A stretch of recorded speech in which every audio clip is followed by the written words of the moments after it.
அஸ்ஸலாமு அலைக்கும். இப்போ என்ன நம்ம பார்க்க போகிறோன்னா ரோட்டுக்கடை காளான் தான். அதை பண்ணுறதுக்கு ஃபஸ்ட்டு முட்டைக்கோஸ்லாம் கட் பண்ணி எடுத்துக்கலாம்.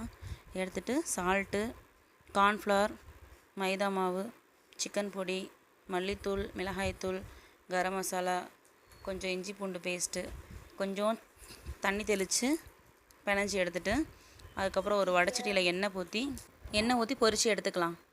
பொரித்து எடுத்ததுக்கப்புறம் இன்னொரு வடைச்சட்டியில் எண்ணெய் ஊற்றிட்டு வெங்காயம், இஞ்சி பூண்டு பேஸ்ட்டு, மல்லித்தூள், மிளகாய்த்தூள், கரம் மசாலா, கொஞ்சோண்டு தக்காளி அரைச்சது எல்லாம் போட்டு நல்லா வதக்கிட்டு அது கூட கார்ன்ஃப்ளவர் மாவு நல்லா கரைச்சி ஊற்றிட்டு அந்த பொரிச்சு வச்சிருந்த முட்டைக்கோஸ் அதை எடுத்து இதில் போட்டுட்டு நல்லா கருவேப்பிலையை போட்டு நல்லா கிண்டி இறக்கிட்டு அதுக்கப்புறம் மல்லி இலை தூவி அப்படியே இறக்கிடலாம் ஃப்ரெண்ட்ஸ். ரோட்டுக்கடை காளான் ரெடி. நீங்களும் இதை ட்ரை பண்ணி பாருங்கள். இன்னொரு வீடியோவோட நாளைக்கு பார்க்கலாம். பாய்.